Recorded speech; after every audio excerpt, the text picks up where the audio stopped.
Hello everyone, welcome back to my YouTube channel go agro. So friends, आज के lecture है lecture number 1। इसका subject है fundamental of plant breeding. ये subject BSc agriculture के second year में third semester का सब्जेक्ट है एंड इसके टॉपिक्स हैं plant breeding, objectives of plant breeding and scope of plant breeding in agriculture. And guys, इससे पहले मैंने फर्स्ट सेमेस्टर के लेक्चर लिए थे एंड थर्ड सेमेस्टर में मैंने rainfed agriculture and watershed management पर लेक्चर लिया था, जिसका लिंक आपको मेरे डिस्क्रिप्शन में मिल जाएगा। And you can also join my Telegram group for more such updates. इसका लिंक भी आपको मेरे डिस्क्रिप्शन में मिल जाएगा। एंड गाइस, आप गो एग्रो का ऐप भी डाउनलोड कर सकते हैं डायरेक्टली प्ले स्टोर से, या फिर वीडियो के डिस्क्रिप्शन में आपको लिंक मिल जाएगा। गो एग्रो ऐप पर आपको एग्रीकल्चर के notes, previous year papers and general agriculture की बहुत इंपॉर्टेंट बुक है जो एग्रीकल्चर के कॉम्पिटिटिव एग्जाम्स के लिए इम्पॉर्टेंट है। इसका लिंक आपको मेरे डिस्क्रिप्शन में मिल जाएगा। इसमें इन सभी के पीडीएफ हैं। So let's start our lecture. The very first topic is plant breeding. Plant breeding की डेफिनेशन। प्लांट ब्रीडिंग बॉटनी की एक ब्रांच है जो प्लांट्स के जेनेटिक कैरेक्टर्स और हेरिडिटी को इम्प्रूव करती है या फिर प्लांट्स के जीन्स में चेंजेस करती है, जिससे प्लांट्स की इकोनॉमिक वैल्यू इम्प्रूव हो जाती है। सो प्लांट ब्रीडिंग से प्लांट्स के इकोनॉमिक वैल्यू जैसे कि higher yield, improved variety, biotic resistant variety, abiotic resistance variety, earliness, photo and thermo insensitivity, synchronous maturity, salt and moisture stress tolerant crop and उन सभी को डेवलप करती हैं। सो ये थे प्लांट ब्रीडिंग के ऑब्जेक्टिव्स, जिन्हें हम डिटेल में समझेंगे। So next topic is objectives of plant breeding. Plant breeding का सबसे पहला मेन ऑब्जेक्टिव होता है एक सुपीरियर वैरायटी को डेवलप करना, ताकि प्लांट्स की इकोनॉमिक वैल्यू को इम्प्रूव किया जा सके। जैसे कि पहले के जो फार्मर्स थे, उन्हें एग्रीकल्चर का इतना नॉलेज नहीं था। वो ट्रेडिशनल टेक्निक से ही एग्रीकल्चर प्रैक्टिसेस करते थे, जिससे उन्हें फील्ड में हार्ड वर्क करना पड़ता था और उससे उन्हें इतना प्रॉफिट भी नहीं होता था। लेकिन मॉडर्न एग्रीकल्चर डिफरेंट है। इसमें new machines, high variety seeds, different method of agriculture and plant breeding methods को डिस्कवर किया गया है, जिससे एग्रीकल्चर करना इजी हो गया। Most of world agriculture practices में न्यू मॉडर्न टेक्निक्स को यूज़ किया जाता है and most of work machinery से होता है, जिससे फार्मर्स को हार्ड वर्क नहीं करना पड़ता और क्रॉप प्रोडक्शन भी अच्छे से होता है। प्लांट ब्रीडिंग के मेन ऑब्जेक्टिव्स को समझते हैं। फर्स्ट है higher yield.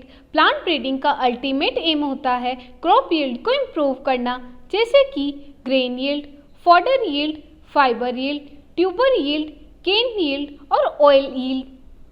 Plant breeding's method में हाई यील्डिंग वेराइटीज़ और कुछ हाइब्रिड वेराइटीज़ को डेवलप किया जाता है, जिससे क्रॉप यील्ड मैक्सिमम होती है।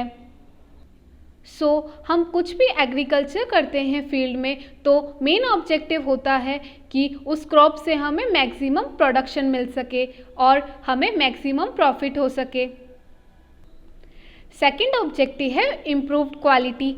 जैसा कि हम जानते हैं, क्रॉप प्रोडक्शन प्राइस क्रॉप की क्वालिटी पर डिपेंड करती है और क्रॉप क्वालिटी अलग अलग क्रॉप पर डिपेंड करती है। जैसे कि एग्जांपल है cooking quality of rice, baking quality in wheat, malting quality in barley, fibre strength and fineness in cotton, nutritive and keeping quality in fruits and vegetables, protein content in pulses, oil content in oil seeds and sugar content in sugar cane. So इन सभी varieties को production करने से इनकी quality की वजह से crop value increase हो जाती है और उनकी प्रोडक्शन प्राइस भी बढ़ जाती है।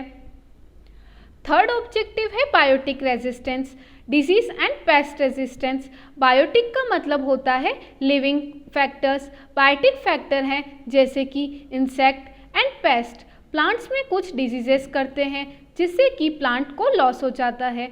प्लांट ब्रीडिंग टेक्नोलॉजीज़ में कुछ जेनेटिक रेजिस्टेंट वेराइटीज़ को डेवलप किया गया है, जिससे कुछ बायोटिक रेजिस्टेंस क्रॉप डेवलप की जाती है जिन पर किस पेस्ट या फिर इंसेक्ट का इफेक्ट नहीं होता है।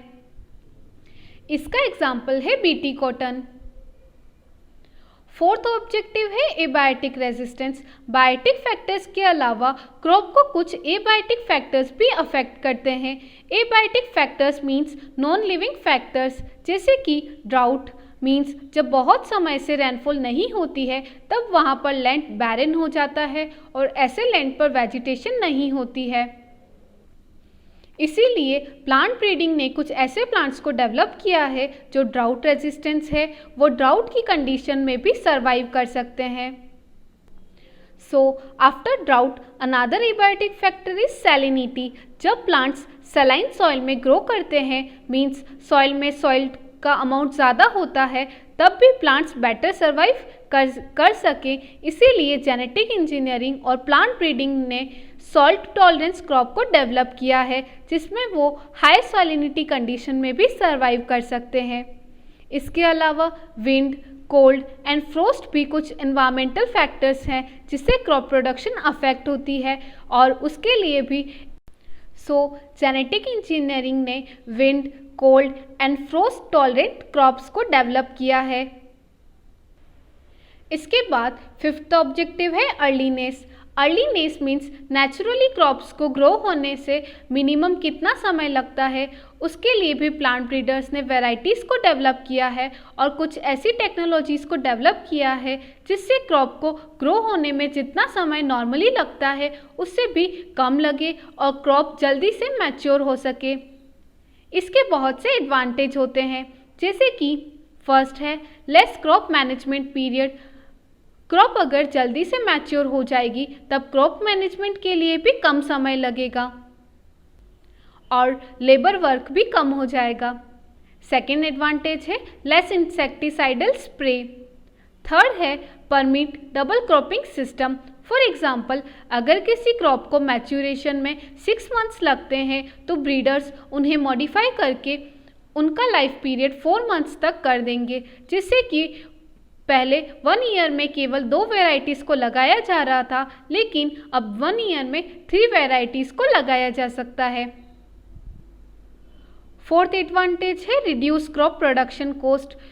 क्रॉप्स के जल्दी मैच्योर होने से क्रॉप प्रोडक्शन मैनेजमेंट टाइम भी कम लगेगा और कॉस्ट भी कम हो जाएगी क्योंकि लेबर वर्क कम हो जाएगा। So this are the advantages of earliness. Next sixth objective है photo and thermo insensitivity. So photo means light and thermo means temperature. इसका मतलब है कि ऐसे प्लांट्स जो लाइट एंड टेम्परेचर सेंसिटिव होते हैं मीन्स क्रॉप ग्रोथ के लिए उन्हें ऑप्टिमम ड्यूरेशन की लाइट एंड ऑप्टिमम टेम्परेचर चाहिए होता है। ऐसे प्लांट्स में ब्रीडर्स ने अल्टरेशन करके photo and thermo insensitivity plants को डेवलप किया है, जिससे प्लांट्स पर टेम्परेचर और लाइट का इफेक्ट नहीं होता। एंड नॉन क्रॉपिंग सीजन में भी क्रॉप को लगाया जा सकता है। इसके एग्जाम्पल्स हैं राइस, मेज एंड पोटैटो। इन क्रॉप्स को summer as well as winter दोनों में ग्रो किया जा सकता है। नेक्स्ट पॉइंट है photo and thermo insensitivity plants को डेवलप करने के बाद क्रॉप ग्रोन के लिए कोई फिक्स एरियाज और बाउंड्रीज नहीं रही। इन वेराइटीज़ को किसी भी सीजन और किसी भी एरियाज में लगाया जा सकता है। नेक्स्ट है सेवेंथ ऑब्जेक्टिव सिंक्रोनस मैच्योरिटी। जैसा कि हम जानते हैं सिंक्रोनस वर्ड का मीनिंग होता है एक साथ या फिर एक समय पर। जब फील्ड्स में क्रॉप एक साथ ग्रो करती है और सेम टाइम पर मैच्योर करती है तब क्रॉप मैनेजमेंट करना इजी हो जाता है। For example green gram, cowpea and cotton.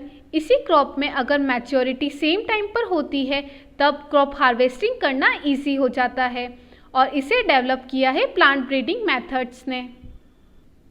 जैसा कि अगर फील्ड में एक साथ सारी क्रॉप्स ग्रो कर जाएगी तो उन्हें कल्टीवेशन करना थोड़ा इजी हो जाएगा। मींस इंसेक्टिसाइडल को स्प्रे करना या फिर सीड लगाना या फिर सीड्स को प्लांट्स में कन्वर्ट करना या फिर उन क्रॉप्स को हार्वेस्ट करना। तो ये सभी काम इजी हो जाएंगे जब सभी की सिंक्रोनस मैच्योरिटी होगी। 8th ऑब्जेक्टिव है desirable agronomic traits. Agronomic character जैसे कि plant height, branching, tillering capacity, growth habit etcetera, ये सभी characters crop to crop vary करते हैं। For example tallness, high tillering and profuse branching ये फैक्टर्स क्रॉप के मेन फीचर हैं, जबकि ड्वार्फनेस एक डिज़ायरेबल कैरेक्टर है wheat, rice, sorghum and pearl millet में। इन सभी एग्रोनॉमिक कैरेक्टर्स जो कि किसी पर्टिकुलर क्रॉप वैरायटी के लिए इम्पॉर्टेंट होते हैं, उनकी बाउंड्रीज को ब्रीडर्स ने एक्सटेंड कर दिया है प्लांट ब्रीडिंग मेथड्स को अप्लाई करके। These are the main objectives of plant breeding. After this, the next topic is scope of plant breeding. First scope है genetic manipulation of population. Plant breeding method से हम crops का genetic matter को manipulate कर सकते हैं, जैसे कि क्रॉस पॉलिनेटेड प्लांट्स में एलील की फ्रीक्वेंसी को अल्टर कर सकते हैं या फिर सेल्फ पॉलिनेटेड क्रॉप में मेल स्टेरिलिटी को डेवलप करना, जैसे कि राइस और वीट क्रॉप्स में। सेकेंड स्कोप है intensive breeding of pulses and oil seeds. इसके अलावा इसे सीरियल्स क्रॉप में भी यूज़ किया जा सकता है। नेक्स्ट थर्ड स्कोप है proper breeding method with improved crop management practices. Fourth scope है use of heritability gene effect in plant breeding programs. Next scope है development of improved high yielding varieties of oil seeds, pulses and vegetables. Plant breeding methods में HYV seeds मतलब कि high yielding variety seeds को सोन किया जाता है, जिससे production भी अच्छे से होता है। सिक्स्थ स्कोप है quality improvement in oil seeds and vegetables. This lecture is all about plant breeding, objectives of plant breeding and scope of plant breeding in agriculture. And इसके बाद नेक्स्ट लेक्चर का topic है pollination, self pollination and cross pollination.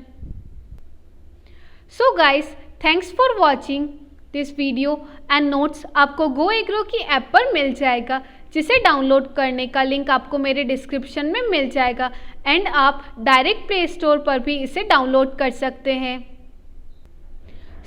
मिलते हैं आप next video में and don't forget to like, subscribe and share.